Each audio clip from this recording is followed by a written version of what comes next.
Creativity is hard to do, but when it lands, it has a supersized impact. Seven Samurai, The Matrix, Chinatown, and Halloween are all some of the greatest original movies ever made.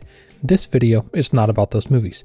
No, in this video, I want to go in the opposite direction and take a look at some of the worst, most unoriginal attempts at filmmaking over the last couple of decades. All of these movies were reboots that attempted to capture the wonder of the original, and all of them fell flat. 1968's Planet of the Apes arrived as a landmark of sci-fi cinema directed by Franklin J. Schaffner and starring Charlton Heston as astronaut George Taylor. The film's brilliance lay in its allegorical exploration of society, race relations, and humanity's capacity for self-destruction, all wrapped in the guise of a thrilling adventure on a world ruled by intelligent apes. Rod Serling's screenplay adapted Pierre Bouis's novel with sharp social commentary that resonated during the tumultuous late 1960s, and as the creator of The Twilight Zone, there was no one better than Serling for the job. The iconic twist ending, revealing the ruins of the Statue of Liberty, remains one of cinema's most dramatic reveals, transforming what could have been simple sci-fi escapism into something that hit closer to home. The original Planet of the Apes spawned an entire franchise that included 4 sequels, 2 TV series, a failed reboot, another successful reboot, a documentary, several comics, an excellent book on the making of the film by J.W. Rinsler, and would become a cornerstone of pop culture. The revolutionary makeup effects by John Chambers earned an honorary Academy Award and would set new standards for creature design in film. Beyond its commercial success, the film elevated sci-fi as a vehicle for serious social commentary, paving the way for thoughtful genre filmmaking and demonstrating that spectacle and substance could coexist in blockbuster film. Plans to reboot the film had been in place since the 80s, but it didn't come to fruition until Tim Burton's 2001 version. The movie was entirely unnecessary. To be sure, it had solid makeup effects and production design, but Burton couldn't get across the grounded social commentary prevalent in the original. Mark Wahlberg's astronaut lacked Heston's commanding presence, while the condensed timeline eliminated the slow burn revelation that made the original so powerful. Several things went wrong on the movie too. Mark Wahlberg says that the production was rushed. In his words, quote, "They didn't have the script right. They had a release date before he had shot a foot of film. They were pushing him in the wrong direction. You have got to let Tim do his thing," end quote. But I'm not sure that would have helped, because Burton was laying this up to be a sequel instead of a movie unto its own. The twist ending made no sense, which according to Burton was the point. In his words, quote, "It was a reasonable cliffhanger that could be used in case Fox or another filmmaker wanted to do another movie," end quote. That's not the right way to make a movie. It's trying to lead the audience into paying for another movie before you've even earned the price of admission on this one. It ended up being the wrong move, as even the actors didn't know what was going on. Tim Roth, who played General Thade, said, quote, "I cannot explain that ending. I have seen it twice and I don't understand anything," end quote.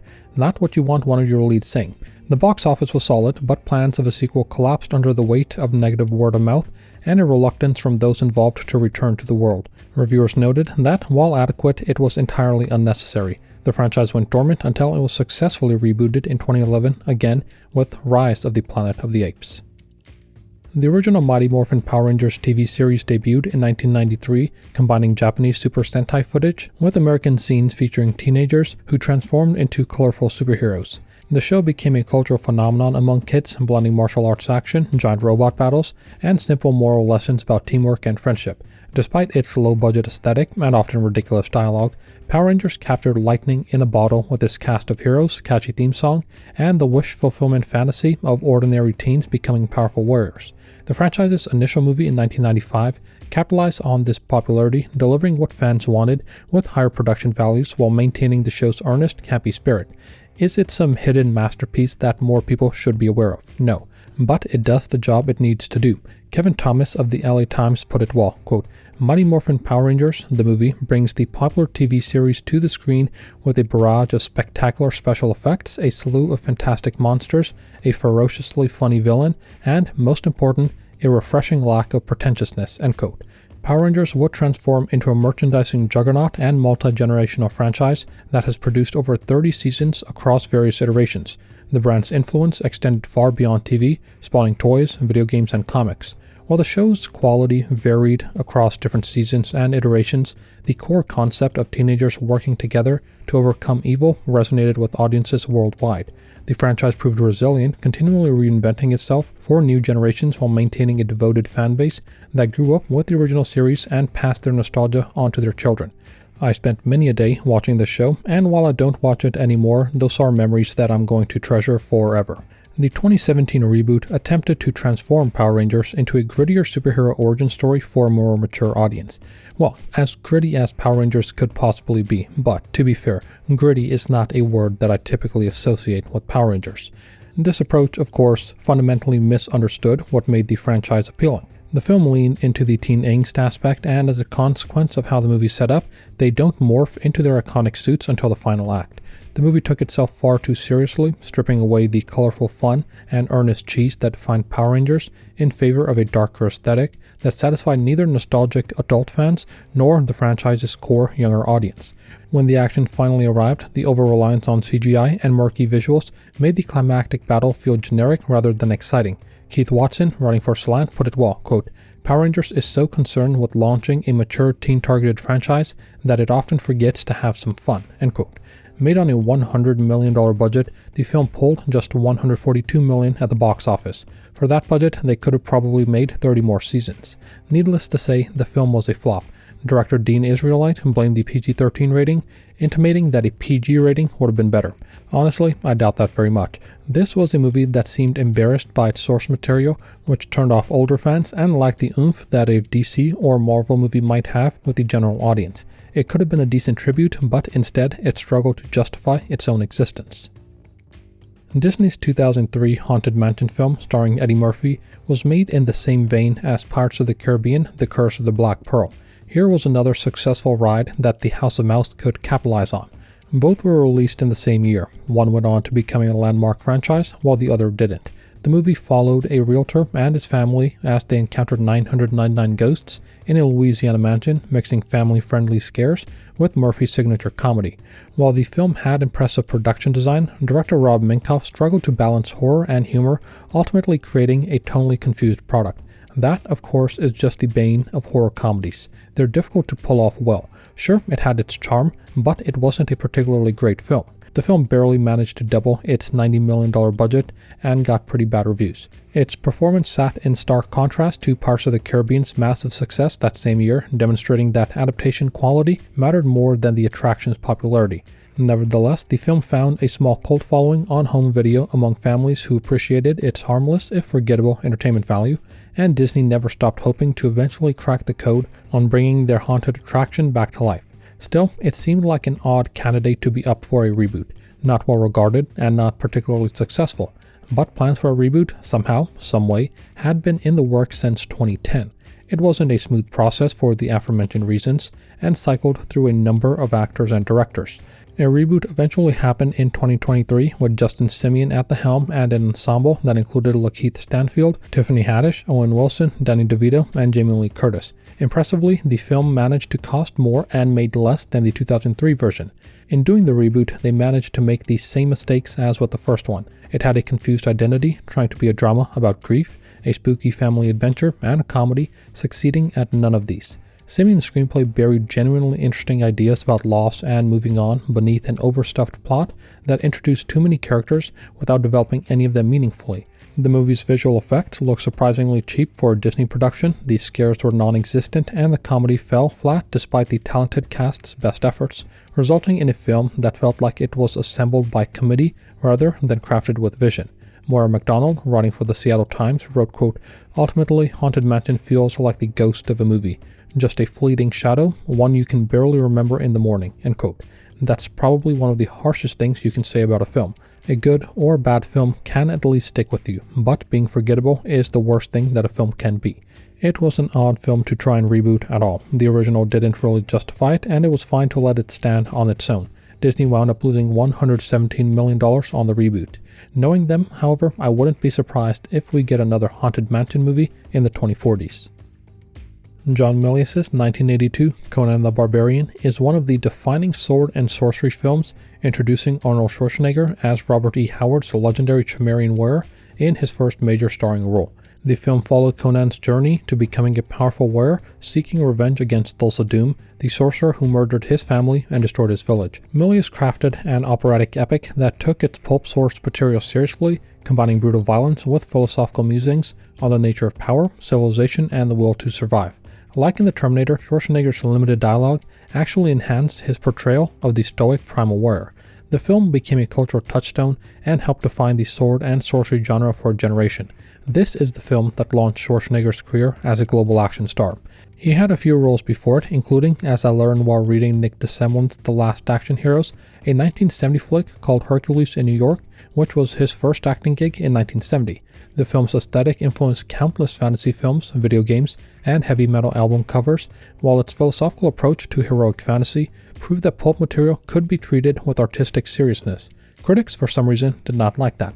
Beyond the obvious disdain for the violence it depicted, they seemed to resent that the movie took itself too seriously.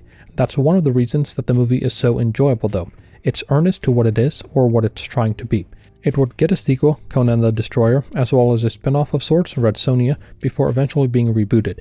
The 2011 reboot, starring Jason Momoa, attempted to create a more faithful adaptation of Howard's original stories, but resulted in a soulless, generic action movie that lacked any of the original's mythic weight.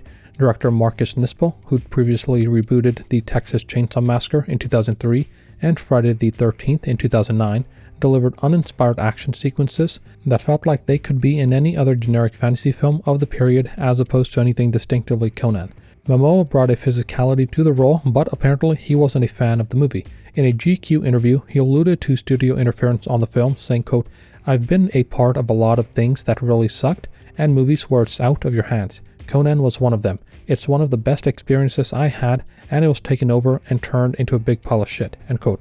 Nispel was the same, saying, quote, "As a filmmaker in this system, you are a dog on many leashes. Trying to get Conan done under those circumstances was the worst experience that I had, and I was as unhappy with the result," end quote. The film was a bomb, making $63.5 million on a $90 million budget and getting savaged by critics. Of it, Jamie Chrisley at Slant wrote, quote, "The re-whatevered Conan the Barbarian feels unexpectedly low rent, even with its multi-million-dollar backdrops and ear-splitting, rumbling soundtrack, and presumably post-converted 3D imagery," end quote. Any plans that there were to continue it would have fallen through, which is a lot like all of the plans between the 80s versions and this one. The filmic stewards of the Hyborian Age seem to snatch defeat from the jaws of victory at every opportunity since the first Conan movie. Guillermo del Toro's 2004 Hellboy introduced new audiences to Mike Mignola's beloved comic book demon turned paranormal investigator with a perfect blend of gothic atmosphere, quirky humor, and heart. Ron Perlman embodied the titular character with a gruff charm, making him seem intimidating and lovable as he battled supernatural threats alongside his allies. Del Toro was the perfect guy to take the lead, and his visual style transformed Mignola's dark comic art into a rich, textured world with practical creature effects and elaborate production design. He was able to balance blockbuster spectacle with character-driven storytelling, something he's brought to bear on virtually every movie that he's done. Del Toro's Hellboy films, including the 2008 sequel, The Golden Army, developed a passionate cult following and demonstrated that comic book movies could have distinctive directorial voices rather than adhering to a studio-mandated house style. This, of course, isn't a lesson that most comic book movies have taken to heart, but that's for another video. Neither were massive hits, and the first one probably lost money, but it was enough to keep the franchise hopes alive. Perlman's performance became definitive, and Del Toro's creature design made him an essential part of the series. Alas, hopes were summarily dashed after a third film never came along. Instead, we got a disastrous 2019 reboot starring David Harbour that failed both critically and commercially. But that's not the reboot I want to talk about here. No, I want to take a look at the other reboot, the 2024 one, Hellboy The Crooked Man. Hellboy The Crooked Man, directed by Brian Taylor and starring Jack Casey, was an attempt to return to the character's horror roots and adapt Mignola's acclaimed The Crooked Man, which is set in 1950s Appalachia. I first heard about the reboot because Taylor had made some comments about making it R-rated because, quote, "This original material is dark and scary and violent and adult. So, in order to really embrace that, we just don't want to have any handcuffs on," end quote. Alas, Taylor did have handcuffs on. The film's minuscule budget and direct-to-video production values made it feel more like a fan film than a legitimate franchise entry. With a $20 million budget, the movie looked wickedly cheap, featuring bargain basement creature effects, unconvincing makeup, and production design that resembled a Sci-Fi Channel original rather than a theatrical feature. The money went somewhere, I'm just not sure where. Casey, who played Hellboy, had none of Perlman's charisma or physical presence, though, to be fair, Perlman's one of a kind. The film's attempt at folk horror fell completely flat due to poor pacing, terrible dialogue, and a complete lack of atmosphere despite the Appalachian setting's inherent creepiness. It makes sense that the movie only got a limited release. Anything wider would have been throwing good money after bad. The movie made just $2 million on $20 million and was released straight to video on demand in the US. Critics who took time to review it were harsh. Of it, Leslie Felprin, writing for The Guardian, said, quote, "No amount of budget could make up for the sputtering mess of a script or the dead-on-the-inside expressions of the cast," end quote. Where the franchise goes next is anyone's guess, but if the last couple of Hellboys are any indication, perhaps a nice long rest would be preferable. 1982's Poltergeist, ostensibly directed by Tobe Hooper, though some say ghost-directed by Steven Spielberg, was initially thought up by the latter. Interestingly, Poltergeist and E.T., which came out the same year, both share the same root. They started as a sequel to Close Encounters called Watch the Skies, which was meant to involve malevolent aliens terrorizing a family. Spielberg wanted Tobe Hooper to direct it on the strength of Texas Chainsaw Massacre. Spielberg worked with John Sayles on the script, and it became Night Skies, which featured 4 bad aliens and 1 nice alien, Buddy, who gets marooned on Earth. Over time, the two aspects splintered. The movie with the nice alien left behind became E.T., while the movie with the malevolent aliens terrorizing a family became Poltergeist, albeit with malevolent spirits instead. I think that both Spielberg and Hooper's influence shine through on Poltergeist. Spielberg's influence was evident in the film's focus on family dynamics and childhood wonder turned horrific, while Hooper brought genuine scares and unsettling imagery, including the iconic static-filled TV, the terrifying tree that attacks young Robbie, and the pit of skeletons. The movie's PG rating, despite its intense scares, sparked controversy, but also allowed it to reach a wider audience, becoming a cultural touchstone that defined suburban horror. Poltergeist became one of the most beloved and influential horror films of the 1980s, spawning 2 sequels, 1 reboot, 1 announced reboot, and a TV show. Beyond its commercial success and cultural impact, Poltergeist represented a perfect marriage of Spielberg's suburban Americana with supernatural terror. Gil Kenan's 2015 reboot proved to be one of the more unnecessary reboots insofar as any of them are necessary. The film hit the same plot beats as the original, almost mechanically, recreating iconic scenes that resulted in a retread that felt like watching someone going through the motions. Alan Scherstl, writing for The Village Voice, put it well, quote, "Poltergeist 2015 is to Poltergeist 82 what today's shipped frozen to the store Pizza Hut dough is to the needed on-site pies the chain Stone cooks tossed in the Reagan era. It's the same kind of thing, with the same shape and some shared ingredients, but the texture's gone limp and there's no sense of occasion about it, and there's some unpalpable goop stuffed in the crust. In a pinch, it beats pizzalessness, but just barely," end quote. Whereas the original was a landmark and cultural moment, getting fantastic reviews and making 12 times its budget, the new one didn't live up to it. Reviews fell off a cliff, and it made $95 million on its $35 million budget, a box office success to be sure, but not exactly Spielberg numbers. The film was competently made, but it's one that didn't need to be made. People recognized it for what it was, and mostly stayed away. Any plans of a sequel were quashed. Instead, there were plans to try rebooting it, and most recently, plans for a show. I had waffled on what I wanted to round out this video with. Should I have done Death Wish, the 2018 dud with Bruce Willis that readapted/rebooted/remade 1974's Death Wish, one of my favorite revenge flicks, or another of the many horror reboots like the Texas Chainsaw Massacre, Halloween, A Nightmare on Elm Street, or Friday the 13th? Or should I have gone with something else? Charlie's Angels, Jack Ryan Shadow Recruit, Snake Eyes, Punisher, there were so many to choose from. But I think the most unique was Resident Evil Welcome to Raccoon City, which is a reboot of Resident Evil, which was loosely adapted from the games, and which is also being rebooted again with Zach Kreger at the helm, all within a scant 25 years. The first Resident Evil movie, released in 2002, directed by Paul W.S. Anderson, and starring Mila Jovovich, took, shall we say, liberties with the beloved survival horror franchise. Jovovich played Alice, an original character not from the games, who wakes up in a genetic research facility owned by the Umbrella Corporation.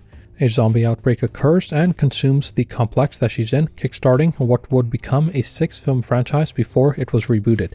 The movie fell prey to the same curse that's haunted most video game film adaptations, namely deviating significantly from canon and replacing iconic characters while still using the same trappings of the game. Some of the video game logic translated well, such as getting through locked doors, navigating narrow corridors, and dealing with escalating threats, and the film had a sense of claustrophobia, but it mostly failed to resonate with critics or audiences. That said, it made more than $100 million on $33 million, all but ensuring sequels. Both Anderson and Jovovich wanted to bring it to a close after 2016's The Final Chapter. Props to them for the decision. The movie made $312 million on $40 million, so they could have kept it going. While they wanted to step away, the producers didn't. The same year, plans for what would become 2021's Welcome to Raccoon City were put into place. It promised to reboot the franchise by returning to the game's roots, specifically adapting elements from Resident Evil 1 and 2. However, the result ended up being a film that had too much to do in too little time. That makes sense considering how much they were trying to do, but therein lies the issue. The framework of the film would not support it. The writer-director, Johannes Roberts, had his budget cut from $40 million to $25 million, which is a pretty severe cut. Roberts had to make do with what he was given, and props to him for seeing it through to the end despite COVID delays. While he tried to bite off more than he could chew, he also thought he would be making a completely different film from what he ended up making. The result was a movie with subplots that went nowhere or were to be resolved in sequels that never happened, thin characters, and a rushed story. After it flopped, sequel plans were dropped, and instead, it was decided that Resident Evil would be rebooted again, this time with Zach Cregger at the helm. How this one does remains to be seen. I understand the studio desire for reboots. It's a fast and easy way to cash in. I too like money. But if there's one thing these reboots prove, it's that reboots often end up losing cash. Most of the reboots had future plans that were cancelled, and that only happens if studios don't see a future. Unless the reboot is justified by fantastic film-going experience, leaving the original alone is probably a better choice.